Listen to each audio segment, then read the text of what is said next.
yo, you already know. It's your boy Big Trail, repping Hot 92.5 The Heat, and you already know it's the hottest station in the nation. And you're now tuned in to Talk That Talk with yours truly, and a shout out to my brother Offthacurbtay. And today, we're Hot 92.5. We always tell y'all, we play the hottest tracks, but we're more than just music. We try to bring it to you from every type of angle that there is.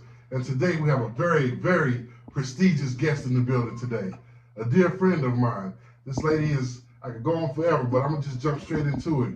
She's a super dope person, member of Zeta Phi Beta, also an esteemed published author, as well as a great baker too. So, in the pastries, she could probably hook you up. But today we're gonna jump straight into it. We're gonna talk about the book that we have here today with my partner, my host, my family, my friend, Miss Reasha Tenaye. Hey, that was beautiful. Thank you. Oh, appreciate it. That made me blush. It's easy to tell the truth, but that'll be easy on you too. I know. That's easy. But I appreciate you for stopping by, blessing us with your time. Me. Yes. Now, we've been knowing each other for almost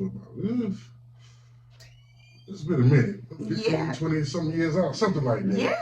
And all this time, I never knew that you had the writing bug. Oh, yeah. I know you were very observant and very, also meticulous when it comes to certain things and conversations we used to have. But we'll talk about that later.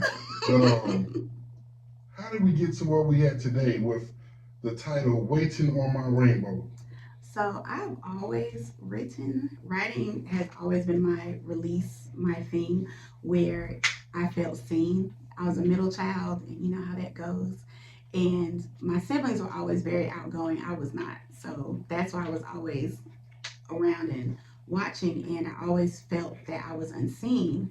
So because of that, I would just write things down. So I would write stories, poems, all that emo stuff in high school.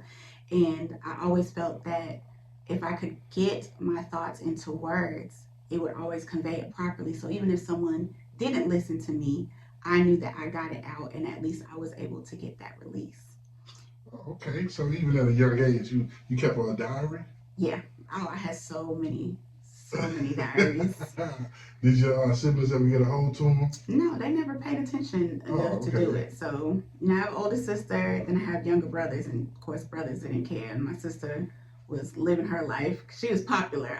We were total opposite. So, they didn't care. So, okay, I can dig it, man. Diary at a young age, right? So, because originally you're from Boston, correct? I am. Right. So, what's up? Boston has always been one of those places, and I guess I can attribute this to Matt Damon and Ben Affleck for all of their movies. A lot of people attribute Boston to them, to New Kids on the Block. Yeah. Bobby Brown is from Boston. New Edition, better believe it. Best thing out of Boston next to me. There it is. Yeah, we got some other people there too. But yeah, most people see that side of Boston, but there is another side that is better side. But yeah, that's where I'm from. So being a middle child coming up in Boston, you got your diary, you're writing, keeping up with your daily logs. Mm-hmm. What was that like? Like, how did it help shape you into the young lady that you become today? It kind of helped me not to go crazy. My bad. Fair. But no, I wasn't a kid. I would go outside sometimes, but I wasn't the outside person. I like to be in the house. I like to be reading books. I like to keep it low key because, again, I was in the middle. So on one extreme, you got my sister doing what she was doing, then you have my brothers doing what they're doing. I just wanted to stay out of trouble, out of focus. Like, let me just sit here and be quiet. I seen my sister try to buck at my mama. That punk jumped up, that punk got beat down. Okay? I didn't want that to be my story. Right. Then my brother, he's a boy, so is the favorite present tense. Shout out to my brother Chris. But but yeah, I just chose to just kind of stay out of the spotlight because I always felt different. I'm brighter than most of my family. And I remember being told I was adopted. I kind of believed that because I'm like, what? We all kind of look, it's sibling stuff. My older sister, we're close in age. That's a thing. But I have a ton. I have literally about 30 first cousins. So there was a lot of us. So I just try to stay out the way. Yeah. And so reading, that was my thing. In school, I try to just stick. My I have a lot of nicknames for my family. One of them is Professor because I just stuck to myself, did my work, try to play by the book, and not get in trouble. So reading was almost, I think, I worked at a library when I was old enough to work. Oh, wow. Shout That was out your to first Boston job. Public Library was my first job was working like a summer job, cleaning up the parks back home. But The pie. but my first real job was working at the Boston Public Library, and I worked there after school every day, and that was cool. But I got to be around books. I love to read. I love learning, so it worked for me.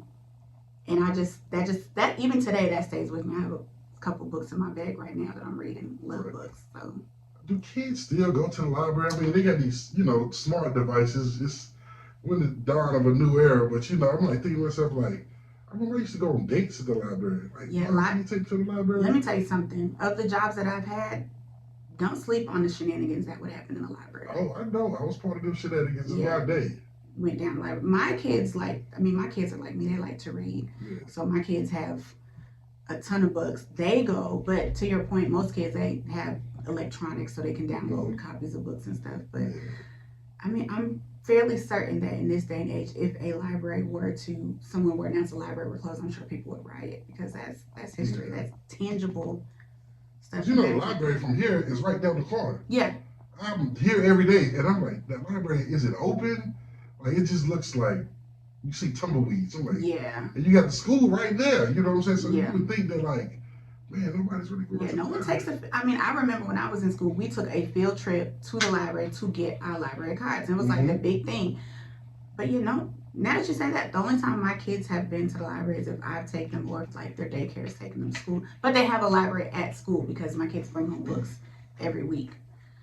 Please bring these back because I don't need that letter coming from the school. I know that's right. Now, what would you say would be the most inspirational book that you have read that really touched your soul? Mm. When you read it, like, you know what? This is for me, just for me. I don't care what nobody else says. This is it. This is the one. That's hard because I've read a lot of books.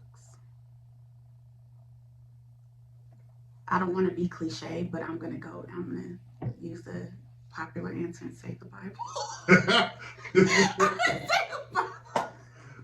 No, that's right. Only because like I've read so many books. Like I remember one summer in elementary school, they send the little summer reading book list. Oh, just write, you read this many books, you get whatever. That one summer I read 100 books.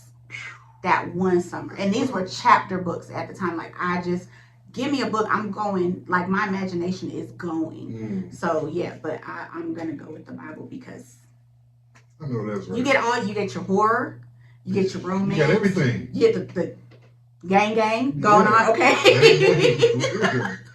You get redemption, you get all of that. So we're gonna stick with that one. That's a dope ass. I can't be mad at that. Now, get into your lady Liz. You come from Boston. Mm-hmm. You come here originally to go to UNCG. Yep. The Spartans.